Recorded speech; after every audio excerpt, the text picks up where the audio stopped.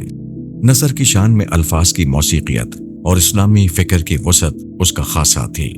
حکومت نے الہلال بند کیا، جس کے بعد 1915 البلاغ نکلا۔ نظر بندی کے دوران بھی قرآنی تفسیر اور اسلامیات پر تحریریں جاری رکھیں۔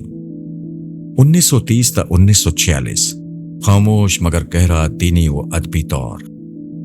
اس عرصے میں مولانا کی سیاسی سرگرمیوں میں شدت آ چکی تھی، لیکن ساتھ ساتھ وہ تفسیر پر بھی کام کر رہے تھے۔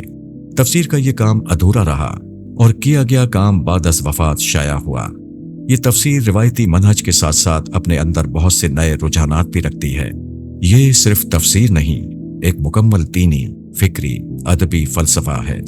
اس تفسیر میں سورہ فاتحہ اور سورہ بقرہ کی آیات کی شرح کرتے ہوئے مولانا آزاد مغربی فلسفے، معاشرت، عمرانیات اور تاریخ کو بھی جوڑتے ہیں۔ 1947 تا 1958 آخری دور۔ اس دور میں انہوں نے انگریزی زبان میں انڈیا ونز فریڈم لکھی۔ اہم کتابیں: 1957 انڈیا ونز فریڈم مکمل نسخہ 1988 میں شائع ہوا۔ جیل سے لکھے گئے خطوط، غبار خاطر۔ اگرچہ سیاسی حالات کا ذکر ہے، لیکن انداز ادبی، فلسفیانہ اور روحانی ہے۔ اس میں قرآن، اسلامی فلسفہ، تصوف، موسیقی اور ادب کا امتزاج ہے۔ مولانا لکھتے ہیں، میں نے جب خدا کو پایا تو انسان کی تکریم میرے دل میں رچ گئی۔ مشاہیر کی نظر میں مہاتما گاندھی، اگر کوئی شخص تمام عمر کا براہ راست ایماندار رہنما کہلا سکتا ہے تو وہ ابوالکلام آزاد ہے۔ گاندھی جی مولانا آزاد کو ہمیشہ قوم کا روحانی ترجمان کہتے تھے۔ وہ ان کی مذہبی بصیرت، اتحاد کے پیغام اور بے باکی کے مداح تھے۔ پنڈت جواہر لال نہرو، مولانا آزاد کا علم، ان کی بصیرت اور ان کا ظرف ہمارے درمیان روشنی کی وہ قندیل تھے جو صرف قوم کے لیے نہیں، انسانیت کے لیے چلتی تھی۔ نہرو ان کے رفیق بھی تھے اور نقاد بھی، مگر کبھی ان کے علم و وقار پر سوال نہیں اٹھایا۔ ڈاکٹر راجندر پرساد، پہلے صدر جمہوریہ ہند۔ مولانا آزاد نے ہمیں بتایا کہ تعلیم کیا ہوتی ہے اور قیادت کا مفہوم کیا ہوتا ہے۔ انہوں نے خود کہا کہ آزاد جیسا خطیب، مفکر اور تعلیم کا عاشق وہ دوسرا نہ دیکھ سکے۔ علامہ محمد اقبال، آزاد کی نثر جادو ہے اور ان کی فکر روشنی۔ اختلاف ممکن ہے مگر انکار ممکن نہیں۔ اگرچہ سیاسی نظریات مختلف تھے، مگر علامہ اقبال بھی مولانا کے قلم اور علم کے محترف تھے۔ مولانا ابوالکلام آزاد ہماری تاریخ کی غیر معمولی شخصیات میں سے، اگر نظری لحاظ سے دیکھیے تو ابوالکلام کی بات ہی ٹھیک تھی، اور اگر عملی لحاظ سے دیکھیے تو قائد اعظم کا فیصلہ ہی صحیح تھا۔ یعنی قائد اعظم کا فیصلہ یہ تھا کہ یہ میری قوم ہے، یہ قوم جیسی ہے، اس کا جو پس منظر ہے، یہ جن حالات سے گزر چکی ہے، اس میں اس کے سامنے ایک منزل رکھی جا سکتی ہے کہ یہ کم سے کم ان علاقوں میں اپنا اقتدار قائم کر لے جن علاقوں میں اس کو اکثریت حاصل ہے۔ یہ اقتدار پر رہی ہے، اس کے پیچھے 1000 سال کی تاریخ ہے۔ یہ اپنی نفسیات کے اعتبار سے اس بر صغیر ہند میں ہندوؤں کی اکثریت کے نہاد کو گوارا نہیں کرے گی۔ تو اگر دیکھیں تو عملی تجزیے کے لحاظ سے یہ بات بہت کبھی لگتی ہے، لیکن اگر آپ نظری طور پر دیکھیں تو ابوالکلام کی بات میں بڑا وزن تھا۔ وہ یہ سمجھتے تھے کہ یہ بر صغیر ہمارا ملک ہے، یہ پورا کا پورا ہمارا ملک ہے۔ اس وقت ہم قومی ریاستوں کے دور میں داخل ہو رہے ہیں۔ یہاں بہت بڑی بڑی سلطنتیں اب ختم ہو گئی ہیں جس طریقے سے پہلے ہوا کرتی تھیں۔ یہ قومی ریاستیں اب اس اصول پر بنیں گی کہ ہر شخص کو جو ان کے اندر رہتا ہے برابر کی حیثیت حاصل ہے۔ لوگ اب امریکہ میں رہتے ہیں، برطانیہ میں رہتے ہیں، تو ظاہر ہے کہ وہاں اکثریت تو اور قوموں کی ہے۔ تاہم وہ محسوس کرتے ہیں کہ ان کو ایک برابری کی حیثیت حاصل ہے، وہ قانون کی نگاہ میں برابر ہیں، وہ کسی کے محکوم نہیں ہیں۔ تو یہ چونکہ تبدیلی دنیا میں آ رہی تھی اور اس تبدیلی کو بتدریج محکم ہونا تھا، تو وہ نظری لحاظ سے یہ سمجھتے تھے کہ ہمیں ہندوستان میں یہی روایت ڈالنی چاہیے۔ تو اگر آپ خالص اس بنیاد پر دیکھیں تو معلوم ہوتا ہے کہ آدمی بہت مستقبل میں دیکھ رہا ہے، یعنی اس کو اندازہ ہے اس بات کا کہ دنیا میں سلطنتوں کے دور کے ختم ہونے کے بعد یہ حاکم اور محکوم یہ ختم ہونے جا رہے ہیں، ان کی جگہ کچھ دوسری روایات لے رہی ہیں۔ وہ لینے میں کتنا عرصہ لیں گی، کب لیں گی، کتنا وقت لگے گا، وہ ایک الگ بات ہے، لیکن مستقبل کو دیکھ کر خالص نظری بنیادوں پر ایک رائے انہوں نے قائم کی اور پوری استقامت کے ساتھ اس رائے کو بیان کیا۔ اس کے باوجود کہ ان کی لیڈرشپ ختم ہو گئی، مسلمانوں نے ان کو ایک لحاظ سے چھوڑ دیا، لیکن ان کے پائے استقلال میں کوئی لغزش نہیں آئی، ان کی زبان پر کبھی کوئی بری بات نہیں آئی، انہوں نے کبھی اپنے مخالفوں کے بارے میں کبھی پستی کا کوئی جملہ بھی نہیں کہا، کسی دور میں اپنی بات کہی، نظری لحاظ سے اس کے دلائل دیے، ہر موقع پر اس کو واضح کرنے کی کوشش کی اور پھر پوری یکسوئی کے ساتھ جو کچھ سمجھا اسی کو بیان کیا۔ یہ کسی بڑے لیڈر کا کام ہوتا ہے۔ چکرورتی راج گوپال آچاریہ، آزاد ہندوستان کے آخری گورنر جنرل، آزادی کے رہنما اور رانائن گیتا اور مہا بھارت کے مترجم۔ اگر آزاد نہ ہوتے تو ہم صرف ایک قوم نہ کھوتے، ہم اپنی روح کھو بیٹھتے۔ ایک ہندو قوم پرست ہونے کے باوجود انہوں نے آزاد کو اخلاقی طاقت کا ستون مانا۔ سردار ولبھ بھائی پٹیل، ہندوستان کے پہلے وزیر داخلہ اور نہرو کے بعد کانگریس کے بڑے لیڈر۔ مولانا آزاد کا دینی علم قومی شعور سے خالی نہیں اور ان کا قومی شعور دینی حکمت سے پر ہے۔ اگرچہ تقسیم پر دونوں میں سخت اختلاف تھا، مگر پٹیل نے ہمیشہ مولانا کی اصول پسندی کا احترام کیا۔ ہمایوں کبیر، ادیب و سیاستدان، ہم نے ایک ایسا شخص کھویا ہے جس کی موجودگی محض رہنمائی نہ تھی بلکہ اس کی خاموشی بھی ہمیں راستہ دکھاتی تھی۔ ہمایوں کبیر نے مولانا کی سوانح عمری پر بھی مضامین لکھے اور ان کے ادبی تخیل کے خاص طور پر مداح تھے۔ سیموئل ہور، برطانوی وزیر برائے ہندوستان، آزاد وہ ہیں جن سے ہم نے کئی بار سیاسی شکست کھائی اور علمی جیت بھی ہمیشہ ان کی رہی۔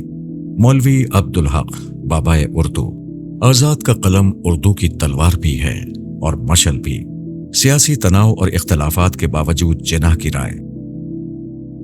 1937 کے بعد محمد علی جناح اور مولانا آزاد کے درمیان شدید اختلاف رہا، مگر جناح نے مولانا کی علمی عظمت، خطابت اور ان کے اثر و رسوخ کا کھلے الفاظ میں اعتراف کیا۔ مولانا آزاد ایک بڑے خطیب، عالم اور اپنے موقف کے سچے آدمی ہیں۔ ہم شدید اختلاف رکھتے ہیں، مگر یہ اختلاف ان کی ذہانت اور خلوص کی نفی نہیں کر سکتا۔ سیاسی مخالفین، پاکستانی رہنماؤں کی آراء۔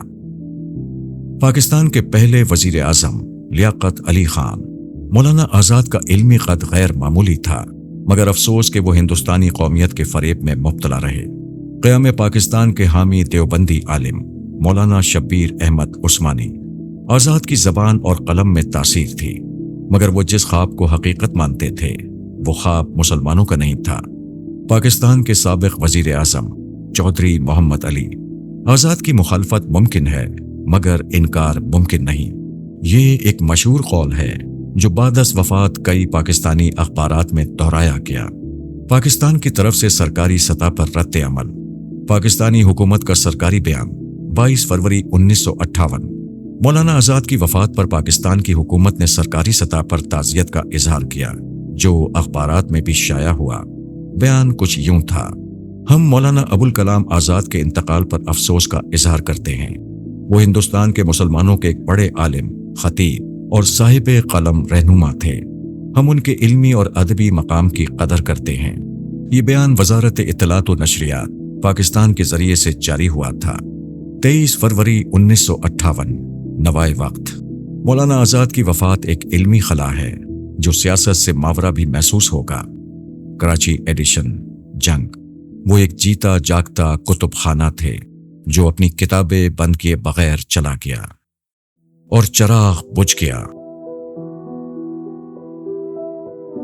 22 فروری 1958 کا دن دہلی کی فضا میں ایک نامعلوم سی اداسی تیر رہی تھی، جیسے تاریخ کو معلوم ہو چکا ہو کہ آج اس کا سب سے روشن صفحہ بند ہونے والا ہے۔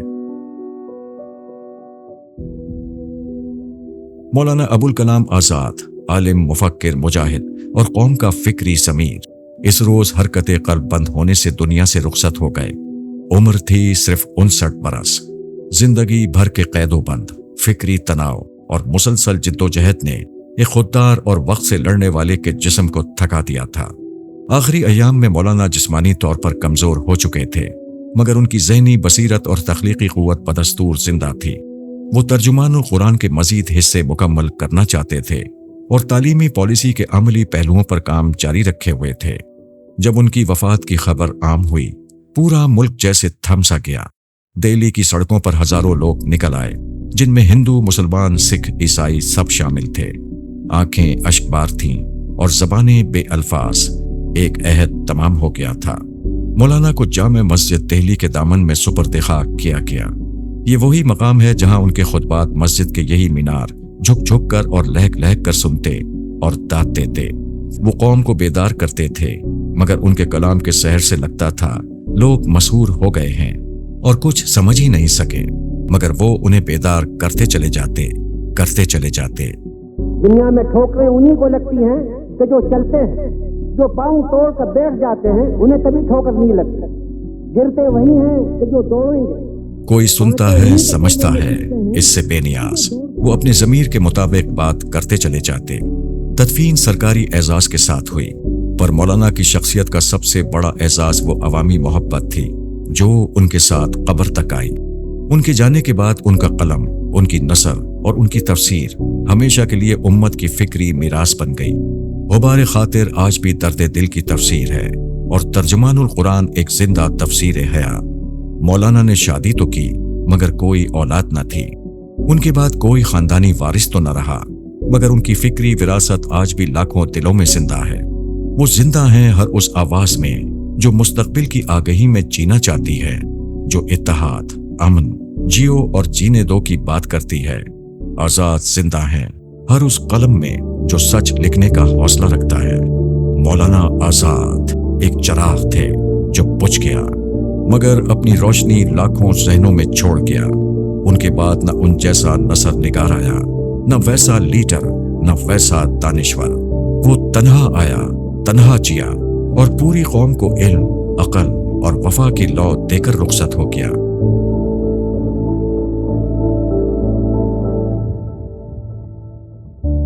تحقیق و تحریر نعیم احمد بلوچ۔